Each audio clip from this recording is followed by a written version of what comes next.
सिमरन जी कानपुर के जाने माने व्यक्ति थे। उनके लिए असूल ही बहुत बड़ी चीज़ थी। वह बेहद शांत स्वभाव के थे। शायद इसलिए उनकी बेटी निकिता भी उन्हीं की तरह शांत थी। वह बेहद संस्कारी और तेज दिमाग वाली लड़की थी। सिमरन जी बेटी पर बड़ा गर्व करते थे। आस पड़ोस की महिलाएं तो अपनी बहू में निकिता के ही गुण ढूंढती, साथ ही ये कहते भी न थकती कि निकिता जैसी संस्कारी लड़की जिसके भी घर में कदम रखेगी वह तो स्वर्ग अपने आप बन जाएगा। निकिता जिसके भी नसीब में है, वास्तव में वो बहुत भाग्यशाली है। आज सिमरन जी के घर की रौनक देखने लायक थी। हजारों रंगीन बल्ब जगमगा रहे थे। सैकड़ों हैलोजन बल्ब सामने की रोड पर भी लगे थे। पूरी रोड को कवर कर बड़ा सा पंडाल सजाया गया था। पंडाल के अंदर भी काफी सजावट थी। शादी की शहनाई बज रही थी। बारात के शानदार स्वागत की पूरी तैयारी थी। क्यों ना हो उनकी इकलौती बेटी निकिता की शादी जो थी। निकिता ने कानपुर यूनिवर्सिटी से एमएससी करने के बाद कंप्यूटर के कुछ कोर्स किए थे। वह राज्य की चेस चैंपियन थी। इसके अतिरिक्त उसने संगीत में प्राथमिक शिक्षा भी ली थी। देखने में सुंदर भी थी। उसका होने वाला पति आयुष लखनऊ का रहने वाला था। उसने भी यूनिवर्सिटी से कानपुर इंजीनियरिंग में बीटेक किया था। सिंगापुर में एक अमेरिकन कंपनी में सॉफ्टवेयर इंजीनियर था। सिमरन जी बेटी की शादी अच्छे सजाती लड़के से कर बेफिक्र हो गए थे। अरेंज मैरिज थी। बेटी को जरूरत की सब चीजें दिल खोलकर दी थी। शादी के एक सप्ताह बाद ही निकिता पति के साथ सिंगापुर आ गई थी। आयुष और निकिता दोनों बहुत खुश थे। निकिता तो शाकाहारी थी पर आयुष मांसाहारी था। पर निकिता को इसमें कोई आपत्ति नहीं थी। दोनों ने प्लानिंग की थी कि 3 साल के बाद ही कोई बच्चा हो। इस बीच दोनों ने खूब मौज मस्ती की, देश विदेश की सैर भी की। शादी के 4 साल बाद निकिता मां बनने वाली थी। तभी आयुष को लंबे समय के लिए अमेरिका जाना पड़ा था। कंपनी ने उसके लिए H1B जॉब वीजा लिया था। निकिता को H4 वीजा जो आश्रितों के लिए होता है मिला था। दोनों अमेरिका के कैलिफोर्निया प्रांत में आ गए थे। कुछ महीने बाद उनको एक प्यारी सी बेटी हुई थी जिसका नाम अंशु था। अमेरिका में जन्म होने के कारण उसे अमेरिकी नागरिकता मिल गई थी। साथ में आयुष ने उनके लिए भारतीय कॉन्सुलेट से ओवरसीज सिटीजन औपचारिकता इंडिया कार्ड भी बनवा लिया था। निकिता अपने वीजा पर अमेरिका में कोई काम नहीं कर सकती थी और वैसे भी उसकी डिग्री पर कोई नौकरी नहीं मिल सकती थी। पर वह घर पर ही कुछ भारतीय बच्चों को चेस सिखलाया करती थी। इससे उसका समय कट जाता था। अमेरिका में बच्चों में पढ़ाई के अतिरिक्त कुछ न कुछ सीखने का शौक होता है। वह इसके बदले में कोई फीस तो नहीं लेती थी क्योंकि औपचारिक तौर पर वह ये काम नहीं कर सकती थी। पर जब कभी अंशु के जन्मदिन पर और अपनी एनिवर्सरी पर उन बच्चों के द्वारा उनके माता पिता को बुलाती थी तो वह जानबूझकर कैश ही गिफ्ट करते थे। निकिता ने अमेरिका में पियानो बजाना भी सीख लिया था। शुरू के 4-5 साल तो ठीक से बीत गए थे। दोनों पति पत्नी बहुत खुश थे। अब अंशु अमेरिका में स्कूल जाने लगी थी। कुछ दिनों बाद पति व पत्नी में अक्सर नोकझोंक होने लगी थी क्योंकि आयुष अक्सर वीकेंड में देर रात घर लौटता था। इसके चलते कभी कभी तो लड़ाई झगड़े भी होते थे। आयुष का उसी की कंपनी में कार्यरत एक अमेरिकन लड़की से अफेयर चल रहा था। यह बात अब निकिता से छिपी नहीं थी। निकिता इसका कड़े शब्दों में विरोध करती थी। आए दिन घर में तनाव रहता था। एक दिन अचानक आयुष ने निकिता से कहा, बेहतर है अब हम अलग हो जाएं। निकिता बोली, तनाव तो तुमने पैदा किया है। हमारे बीच उस अमेरिकन लड़की को लाकर उसे अपनी जिंदगी से निकाल फेंको। सब कुछ अपने आप ठीक हो जाएगा। आयुष बोला, तुम जैसा सोच रही हो वह नहीं होगा। हमारे बीच की खाई पाटना अब मुमकिन नहीं है। क्यों ना हम तलाक ले लें। निकिता को इस बात की उम्मीद नहीं थी। उसने अपने को संभालते हुए कहा, बेहतर है तलाक की बात तुमने शुरू की। मैं भी बटा हुआ पति नहीं चाहती हूँ।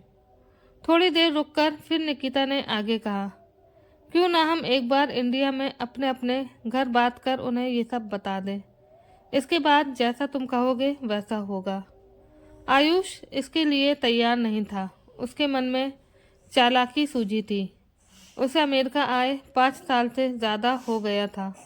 उसका H1 वीज़ा 8 महीने बाद ख़त्म हो रहा था। वह वीज़ा 6 साल से ज़्यादा नहीं मिलता है। उसका मन अमेरिका छोड़ने का नहीं था। वहाँ की लाइफ स्टाइल उसे बेहद पसंद थी। उसने मन में अमेरिकन लड़की से शादी करने की ठान ली थी। इससे उसे ग्रीन कार्ड आसानी से मिल जाता।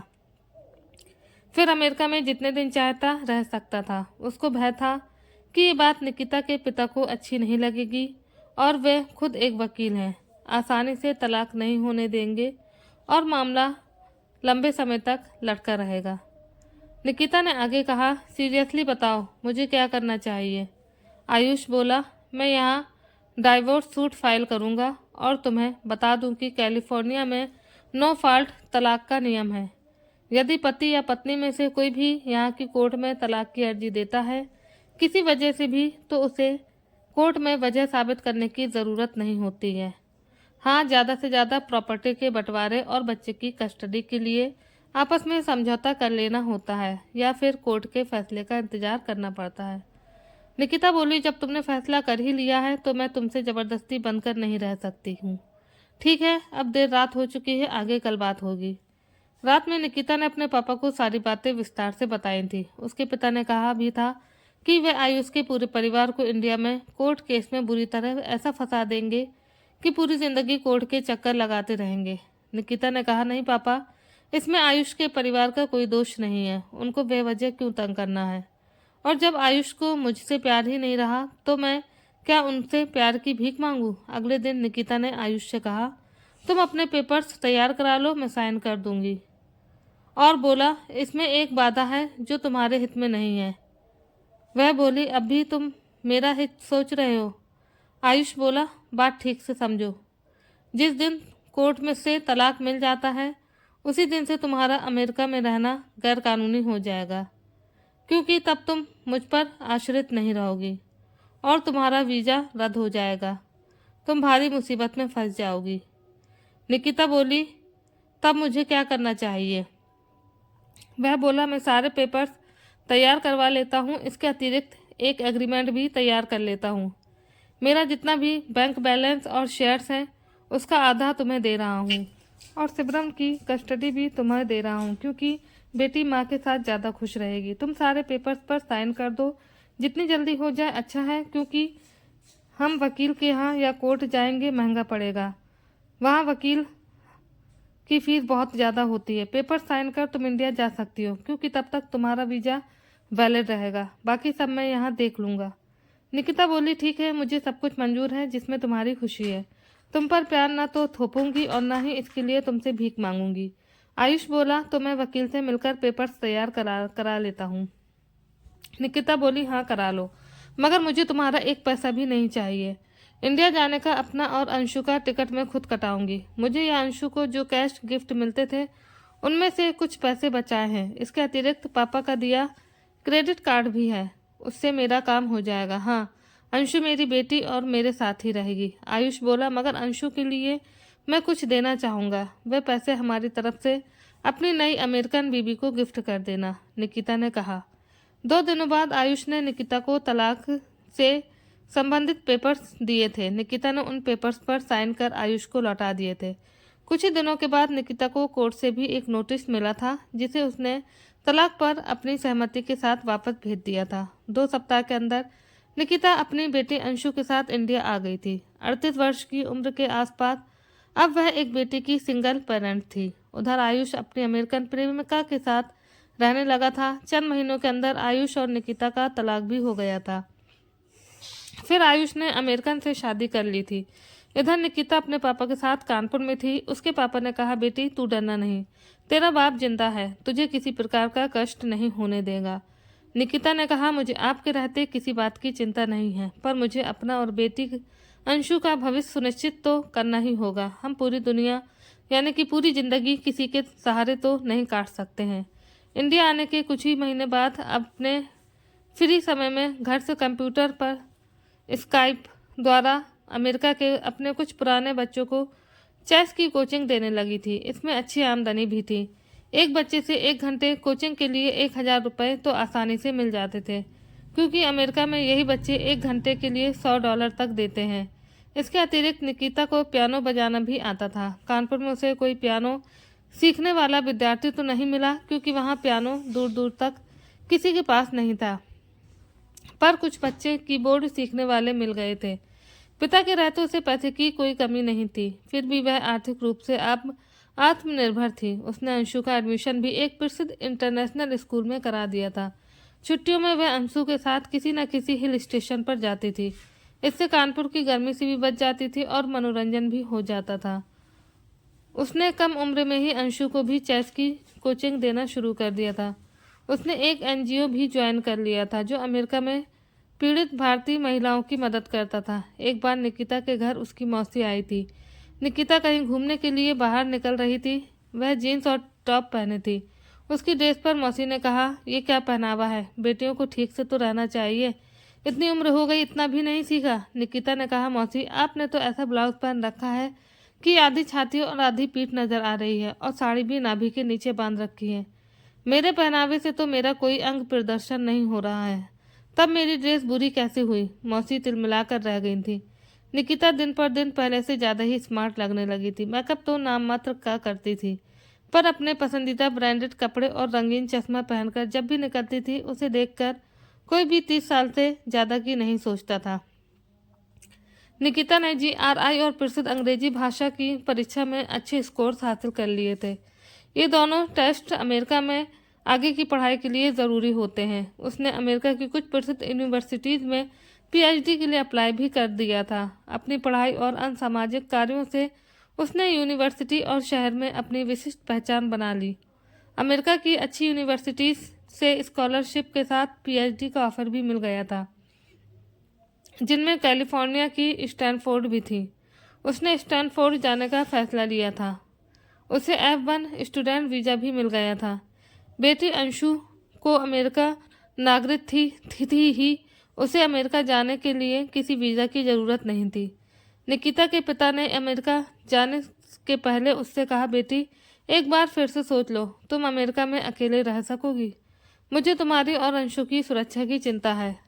वह बोली, पापा आपको शायद मालूम नहीं है, महिलाओं के लिए अमेरिका बहुत ही सुरक्षित देश है, और अब तो अंशु भी समझदार हो गई है। अमेरिका में तो हजारों सिंगल मदर्स मिलेंगी, उन्हें कोई हैद दृष्टि से नहीं देखता। आप यहाँ चैन से रहिए। आपकी बेटी अब इस काबिल हो गई है कि अपनी और अंशु की देखभाल भलीभांति कर सकती है। अगस्त के अंतिम सप्ताह में निकिता और अंशु अमेरिका के कैलिफोर्निया के हवाई अड्डे पर उतरे थे। वहाँ से टैक्सी लेकर पालो आल्टो पहुँच गई थी। वहीं पर स्टैनफोर्ड यूनिवर्सिटी है।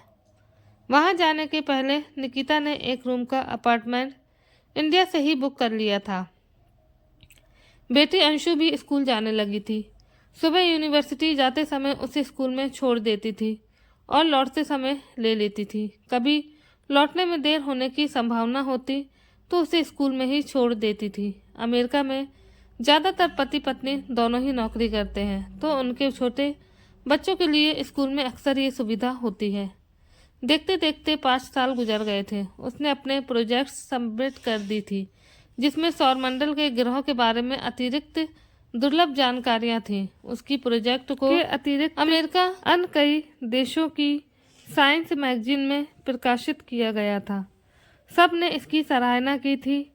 निकिता एस्ट्रोफिजिक्स में PhD डिग्री प्राप्त कर अब डॉक्टर निकिता थी। स्टैनफोर्ड में भी उसने अपना वर्चस्व कायम कर रखा था। पढ़ाई के अतिरिक्त वह सांस्कृतिक कार्यक्रमों और भारतीय व अमेरिकी उत्सव में भाग लेती थी। दीक्षांत समारोह के अवसर पर निकिता ने अपने पिता को भी अमेरिका बुलाया था। वह भी अपनी बिटिया की संघर्ष में सफलता पर प्रसन्न थे। इस दौरान एक भारतीय विधुर ने निकिता को प्रपोज किया था। उसने अपने पिता से पूछा भी था, अंशु से भी चर्चा की थी। दोनों को कोई आपत्ति न थी। पिता को तो खुशी होती अगर निकिता का घर फिर बस जाता। वह एक बार उस विधुर के साथ डेट्स पर भी गई थी, परंतु ये एक औपचारिकता भर थी, उस व्यक्ति का स्वभाव और विचार परखने के लिए। निकिता को ये प्रपोजल स्वीकार नहीं था। उसको लगा कि ये व्यक्ति अंशु का सौतेला पिता बनने के योग्य नहीं था। इसके बाद उसके पास फिर कभी शादी की बात सोचने की फुर्सत भी नहीं थी। पीएचडी करने के दौरान ही निकिता को नासा से एस्ट्रोफिजिस्ट साइंटिस्ट का ऑफर मिल चुका था। उसे कैलिफोर्निया में स्थित नासा के रिसर्च सेंटर में पोस्ट किया गया था। निकिता को उसकी विशिष्ट उपलब्धियों के आधार पर ग्रीन कार्ड आसानी से मिल गया था। अब वह अमेरिका की स्थायी निवासी थी। इस बीच उसके पूर्व पति आयुष को भी अपनी पूर्व पत्नी की उपलब्धियों की जानकारी मिल चुकी थी। अमेरिकन लड़की से शादी के बाद उसे भी ग्रीन कार्ड मिल गया था। एक दिन उसने निकिता को फ़ोन किया था, परंतु निकिता ने उसको कोई तवज्जो नहीं दी थी। उसने मात्र इतना ही कहा, हम माँ बेटी दोनों बहुत खुश हैं, अब आगे हमारी ज़िंदगी में दखल न देना, और फ़ोन काट दिया था। इधर आयुष की अपनी नई अमेरिकन बीवी के साथ निभ नहीं रही थी। उसकी बीवी ने ही तलाक की अर्जी कोर्ट में दे रखी थी, जो 6 माह होते होते मंजूर भी हो गई थी। आयुष को आधी संपत्ति उस अमेरिकन को देनी पड़ी थी। निकिता की बेटी अंशु करीब 16 साल की हो चली थी। वह भी कैलिफोर्निया की जूनियर चेस चैंपियन थी। एक बार फिर आयुष ने निकिता से फ़ोन पर मिलने की इच्छा व्यक्त की थी।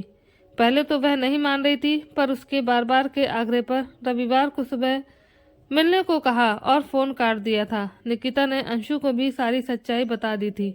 हालांकि अतीत की कुछ बातें अंशु को अभी भी याद थीं। डॉक्टर निकिता ने बड़ा घर खरीद लिया था। आयुष रविवार को निकिता से मिलने पहुंचा था। अंशु ने स्नैक्स और जूस लाकर सामने टेबल पर रखा था। अंशु को सामने देखकर आयुष बहुत खुश हुआ और बोला, इधर आओ बेटी, मैं तुम्हारा पिता हूँ। निकिता ने उसकी बात काटते हुए कहा, गलत, बहुत गलत, तुम उसके पिता थे, अब नहीं रहे। आयुष बोला, सॉरी, पर क्या हम फिर से एक नहीं हो सकते?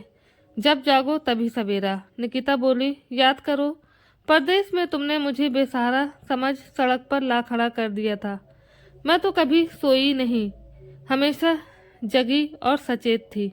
हाँ, तुम जाग कर भी सोए हुए थे, जगे हुए को जगाया नहीं जाता है।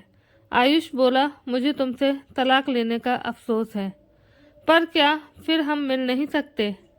निकिता ने कहा, तुम अभी तक 2 बीवियों से तो निभा नहीं सके हो। तुम पर कोई मूर्ख लड़की भी भरोसा नहीं करेगी। मेरा तो सवाल ही नहीं उठता। आयुष बोला, एक बार फिर से सोच लो, आखिर अंशु को भी पिता का संरक्षण मिल जाएगा। निकिता बोली, अब तुम इतने दिनों से अमेरिका में रहकर भी बेवकूफ़ी वाली बात कर रहे हो। यहाँ लड़कियाँ और औरतें बहुत सुरक्षित हैं। तुम तो कंप्यूटर इंजीनियर हो। तुम्हें पता होना चाहिए कि मैं जहाँ भी रहूँ, सेल फोन में ऐप्स के द्वारा अंशु और घर पर बराबर नज़र रख सकती हूँ। वैसे हम दोनों अपने बल पर अपनी रक्षा कर सकते हैं। तुम्हारे जैसे कमज़ोर मर्द क्या सुरक्षा देंगे? तुम अपनी फिक्र करो, हो सकता है तुम्हें किसी औरत का संरक्षण मिल जाए, चाहिए हो। आयुष बोला, एक बार अंशु से भी पूछ लो, उसे पिता नहीं चाहिए? निकिता ने अंशु से पूछा, क्यों बेटी, मिस्टर आयुष को क्या जवाब दूं? अंशु बोली, मेरी मम्मी पापा दोनों आप हो मॉम। हम दोनों में इतनी शक्ति और क्षमता है कि किसी तीसरे की कोई गुंजाइश नहीं है हमारे बीच। मिस्टर आयुष से कह दो कृपया चले जाएं। निकिता आयुष की तरफ देखकर बोली, तुम्हें जवाब चाहिए था, मिल गया ना। Now you can go. और कभी नारी को अबला समझने की कोशिश मत करना। तुम्हें जवाब मिल गया, अब तुम जा सकते हो। तो पाठकों, आज की कहानी यहीं समाप्त होती है। आई होप आज की कहानी आपको पसंद आई। वीडियो अच्छी लगी हो तो वीडियो को लाइक कीजिएगा, शेयर कीजिएगा। आयुष जो होता है वो बिना कुछ बोले निकिता के घर से निकल जाता है।